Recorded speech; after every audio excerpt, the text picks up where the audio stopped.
What's going on, tubes? It is your boy Black Oni here to give you another video.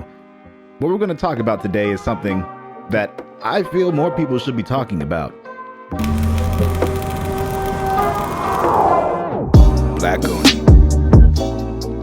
I had an opportunity at PAX West to check out a little game called Marvel's Avengers by Square Enix, and I've got to say I'm blown away that no one's really talking about this game right now. So maybe this will be a mainstay thing as a part of this channel. Maybe you'll be seeing this a lot more than just this one video, but I'm going to give you my impressions of the game, wrap it up in a nice, neat package to let you know how I'm feeling about it and why you should be excited for it. This game has the absolute potential to be a killer game. Definitely a game that I didn't think I was going to like as much as I did. This game is probably what Anthem really wanted to do. It's heavily emphasizing the story with the multiplayer in a way that Anthem has wanted to do with its own design and philosophy. We weren't really off to such a great start when they just got on stage to talk about their live service versus what the game was actually going to be. So many people remember their E3 presence as kind of a really off-putting situation because we've been burned by so many games, especially recently, again, Anthem, that prided itself on being a live service game without offering much as an initial package. So it was like, oh, here's this game, and if you wait another year from now, it'll actually be fun.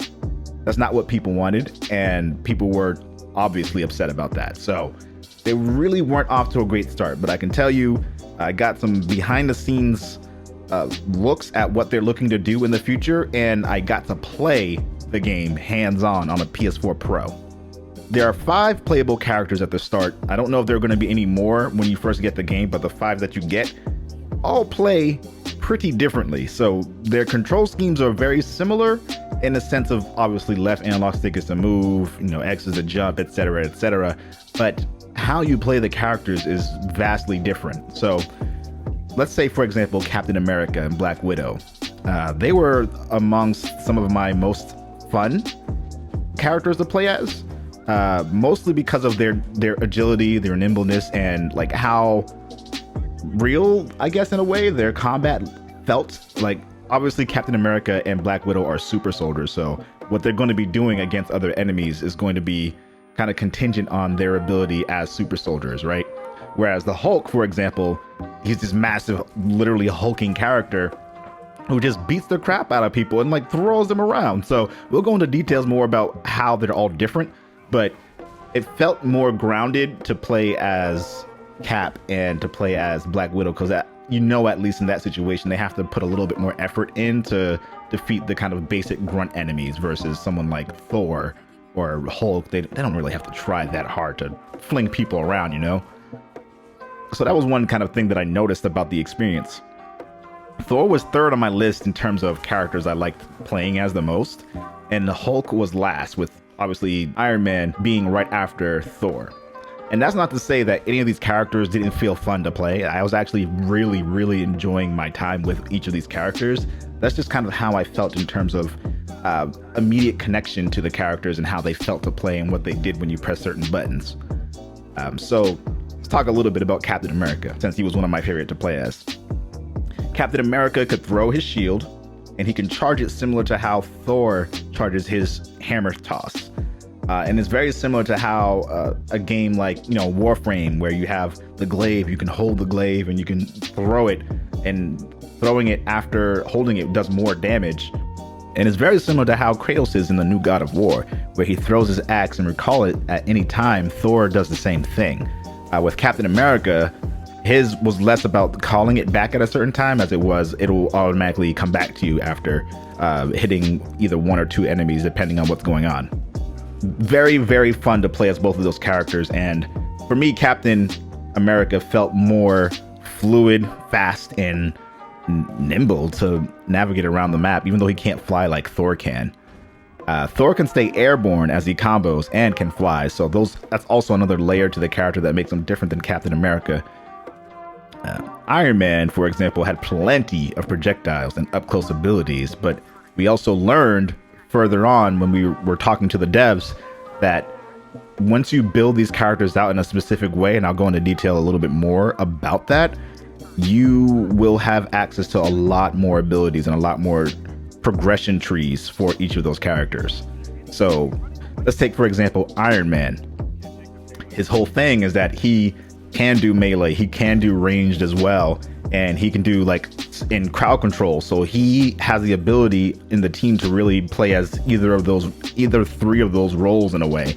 And you'll notice that a lot of characters have many different roles that they can fulfill, but they're obviously going to be better for certain things. So Hulk, for example, he has an ability where he can take up a piece of rock and throw it, but that's not going to be what you're using the Hulk for. You're going to be the tank. You're going to be dealing out massive amounts of damage up close and personal, and taking on a majority of like the brunt force that enemies are going to be sending your way. So you saw in the demo, he can grab people, throw them, and smash them into each other. That was so much fun. Characters didn't seem overly powerful in this demo that I played, so that was a really interesting thing, and that may throw some people off because obviously, again, if the Hulk hits you once, like you're with his like actual full force, you are dead. You will die. That's how the Hulk is. He's gigantic, he's green, he's surrounded by muscle, and he gets angry.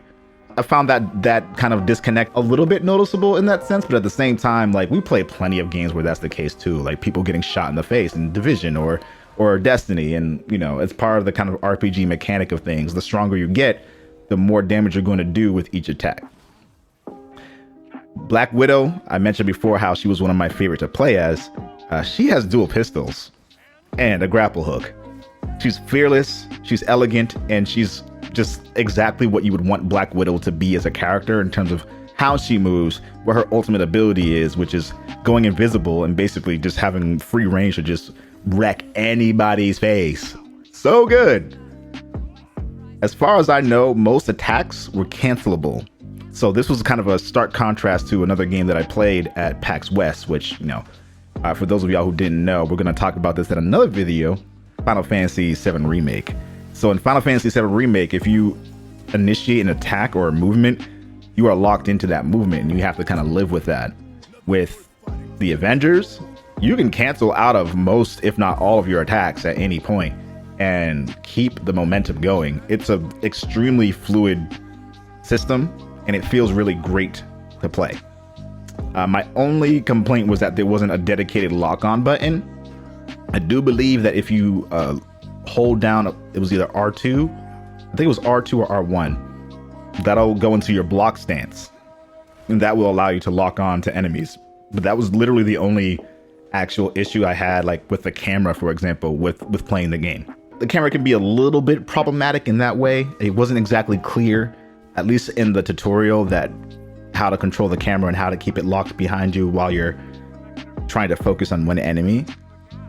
Another thing to keep in mind about this game, there were plenty of combos to play around with, and we got to take a look at the abilities and a progression tree to see that there were even more that we weren't even getting a chance to check out.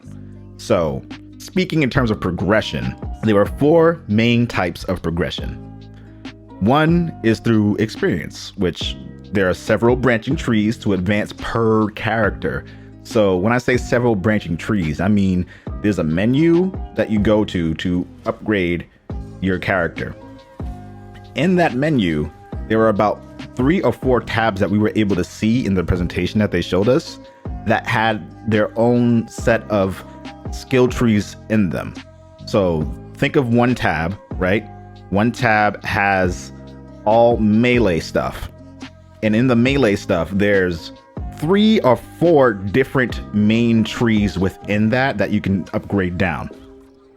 Now, multiply that by 3 or 4 tabs and you've got like a ridiculous amount of customization that you can do for making your Iron Man feel like your Iron Man, not like your other friend's Iron Man. And we'll talk about the multiplayer very soon, but you have a lot of control over what kind of stats you want to build towards, as well as what kind of abilities you want to build towards and things that you want your character to specialize in.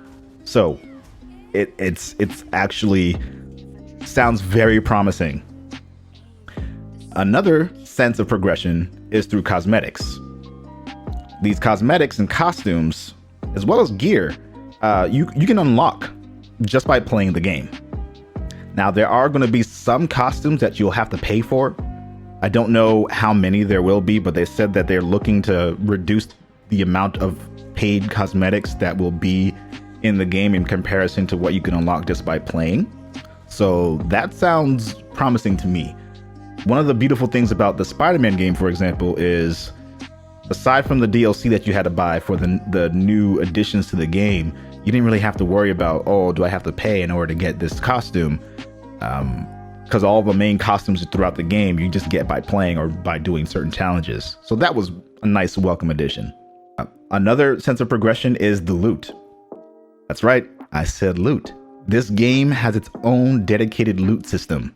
So it is an action RPG like core experience with loot and everything. So each of the characters have their own set of items that drop from other enemies. And some of these will change the appearance of certain attachments or things about the character, but most of them are stat-induced augments, basically. The last progression, of course, is story. So the story is a brand new story that Square Enix is looking to tell, and Crystal Dynamic is responsible for the overall design of the game, but there's about, if I'm not mistaken, 5 teams, 5 different studios working on this. There are a ton of different studios within Square Enix and Crystal Dynamics network that are working on this game. So it's not just up to only one, even if it's a large studio, it's not only up to just one large studio.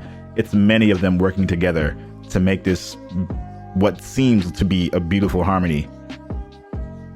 Now, as for the story, there will be references to things in the past, but mostly as Easter eggs or things that are like matter-of-fact pinpoints into the lore. This is a whole new universe that they're creating here, similar to Marvel Cinematic Universe or the comics, so it's its whole separate thing. This gives them the freedom to explore different things while still having a basis for who the characters are. They recognize the gravity of what it is that they're trying to make. So, in the interest of keeping Marvel's reputation as high as possible and having a good relationship with Marvel when making this game, they're putting a lot of emphasis on their team and also in messaging to influencers like myself that this is a marriage of companies coming together to make something that they really like and they really want to happen. So it's not just a cash grab style game that they're making just because they know people will buy it. It's more of a passion project and something that the developers wish they could have done forever, basically. So multiplayer seems to have all the right things working for it right now. And that's to say there is a separate gameplay session for multiplayer than there is for a single player. And what I mean by that is most of the game will be able to be played with other people as well, but there are certain missions that can only be played as single player. All missions progress the story, progress information about the characters and what their motives are and what's happening with the world around them. But these specific story missions are like cinematic experiences that are tailor-made for specific characters during specific times. So you're going to have a taste of both of those things, and there's going to be tons of opportunities to play multiplayer with your other friends. And they're not answering any questions specifically about how they plan to address certain areas of interest that some characters may not be able to access. So say, for example, the Hulk, Iron Man, and Thor all have ways that they can do either super jumps or flight to get to a location or destination. Captain America and Black Widow do not have the ability to fly, but they did say that they are considering what that means and potential solutions to that. So they may end up getting vehicles that allow them to participate in specific parts of missions that other characters would or wouldn't be able to do. So you heard it here first, or maybe you didn't hear it first. I don't know. They are considering all those options. They hadn't said anything about cross-play, but with so many games coming out now that are using cross-play and successfully doing it, I would say they would want to consider that. Now, visually, the environments and effects are incredible, but they're not without their own fault. So visually, like you see in the gameplay trailer, the explosions and lighting effects and particle effects are all shaping up really nicely, especially for early footage. I'm really excited with how it's looking overall. And one of the things that people kind of commented on early on, as well as myself, is the appearance of the characters. And this is where I'm kind of referencing some of the fault here. Hulk looks great. Iron Man in his suit and out of his suit look great, even though he doesn't necessarily look exactly like Tony Stark that we're used to seeing in the cinematic universe. It still feels like Tony Stark. But the weird thing is Captain America and Black Widow, Thor specifically, they look similar enough to their movie counterparts to also like make you take pause and say, wait a minute, are they trying to make that look like Chris Hemsworth? Or are they trying to make that look like Scarlett Johansson? Like it looks a little off. It looks like them, but it doesn't look like them. So it was like this really weird disconnect. And because we've had these characters in our mind, and the way that Marvel casts these actors to be these characters, like they nailed it. Like Chris Evans as Captain America, he nails that. Robert Downey Jr. as Iron Man, he absolutely owns and nails that. So the fact that we're getting realistic looking versions of these characters for a video game and it's not them, no matter what they do in this situation, it's always going to give you this sense of disconnection, because you're used to, some people watching this video have grown up their entire lives just thinking about Robert Downey Jr. as Iron Man. He is Iron Man. Captain America, Chris Evans, they are Iron Man as one.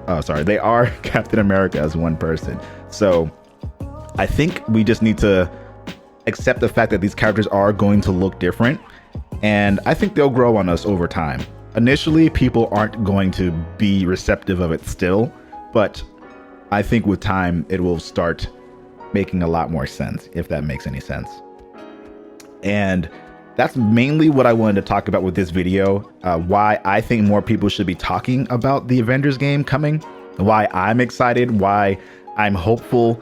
I had a great time playing this with friends. I can't even imagine how much fun that's going to be and how chaotic it's going to be.